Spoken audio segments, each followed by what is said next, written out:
Thank you. Thank you. Yeah. Alright.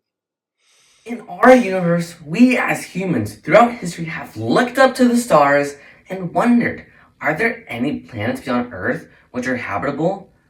And if so, could humans live there? Through me and my team's research of Big Picture, we analyzed data from the Kepler-32 star system to understand if there is a possibility for life in any of the exoplanets. Hear me out. Now, whether you are an expert, student, or person watching my TED Talk, may I please get you to raise your hand and let me know what you guys think an exoplanet might be? Yeah, you in the blue shirt. Oh, I know this. They're planets in our solar system. Okay. Close, but you're a little bit off, but you're on the right track. Anybody else? Yeah, you? They're planets with an exoskeleton. I'm sorry, but planets do not have exoskeletons. However, I understand what you were connecting to in regards to the exo word in exoplanet. But let me explain what exoplanets actually are. So, for those who don't know, according to NASA, exoplanets are planets that belong to solar systems other than our own.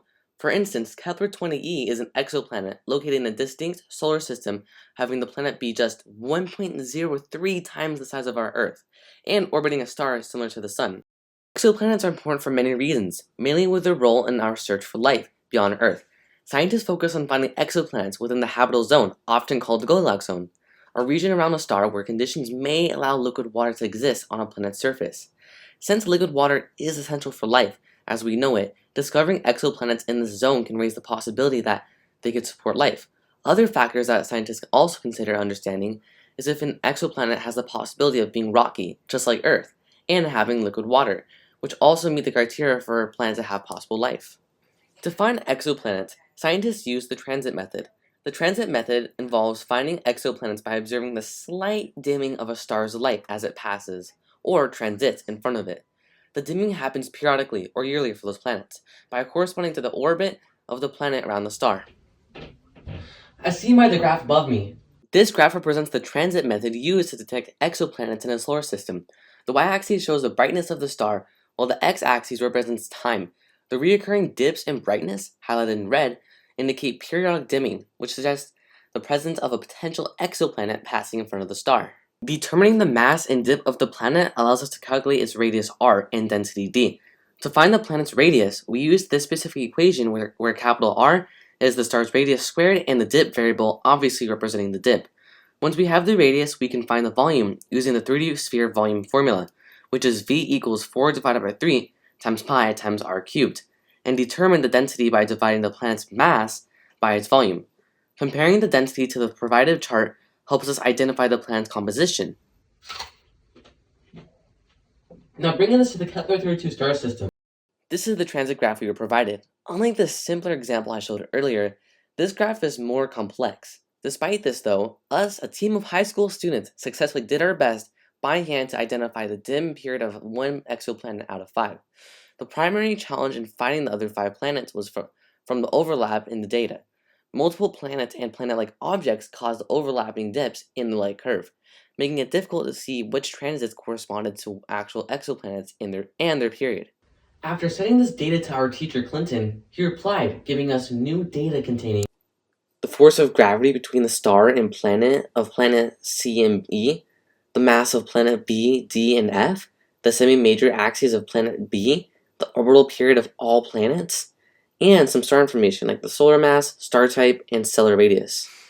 Some factors that could affect the planet's orbit could be the mass and gravitational pull of the planet, the distance between the planet and the sun, and also the interaction between the planet and other planets or objects stuck in the solar system that could possibly be affecting its orbit.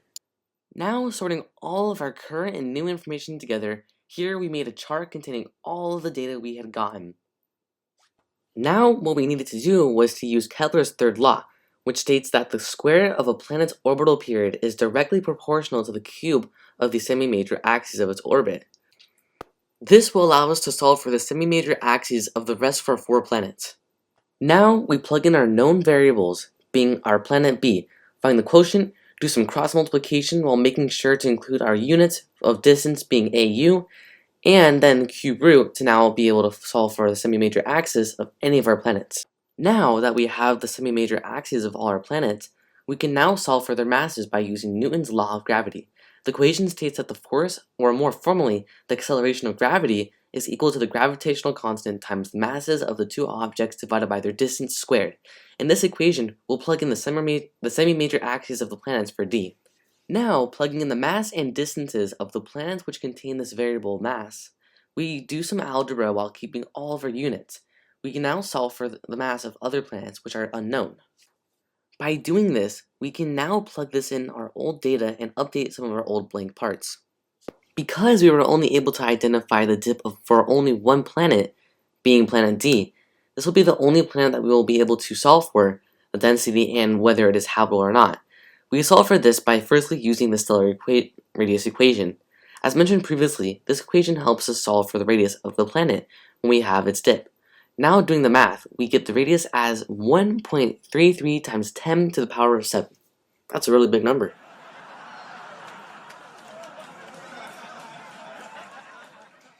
Now that we have our final data on the chart, we finally got our density by dividing planet D's mass by its volume attained by using the radius to get the volume in the sphere formula. Looking at the density, this tells us that we are dealing with a carbon-based planet. Mathematically comparing this planet to Earth, it is about 85.7% of Earth's average density, making it more similar to Mars and smaller than Earth. Because this planet is more rich in carbon compared to silicon like Earth, making it rocky, this planet does not check the first requirement for a planet to be habitable, as it lacks silicon-based rocks. Also, having a carbon planet makes having water more difficult and almost impossible. This is because, according to Jet Laboratory, planets rich in carbon, including so-called diamond planets, may lack oceans, according to NASA-funded theoretical research. They also state how stars with much more carbon than our Sun, on the other hand, are predicted to make planets chock full of carbon, and perhaps even layers of diamond. This shows that this planet most likely does not have life, considering the high chances of lacking oceans, and having tons of carbon. Also, having the planet lack oceans or any natural-based resource will make it incredibly difficult for us humans to live there, mainly because we rely on resources like water, which is not seen in the planet at all. Now lastly, to know whether the planet is in the habitable zone, we will need to see whether the semi-major axis is located in that zone. So, as seen by the math done by my lab partner James, and simplified into the small number, this equation uses the magnitude of our star, distance, and luminescence by the fact that it's an M-type star to find the necessary semi-major axes for possible life. This results into the necessary Goldilocks zone being approximately 0.434 AU, which unfortunately is bigger than all of the planets' semi-major axes in the solar system, meaning no planet, including planet D's, is in the habitable zone, thus making the chances of life in the solar system almost zero. While there is an incredibly low chance for life, one thing to understand and consider is that this research was performed by high school students. While we do have a moderate education on astrophysics, professional scientists, including those who work in actual labs and can afford more expensive equipment and technology like Wolfram Alpha, which is able to identify exoplanets with more ease and clarity, understand their anatomical structure and composition, with more understanding and data. Lastly, all of my sources are government-based, featuring PhD qualified researchers, mainly featured in my images and sources I mentioned in text.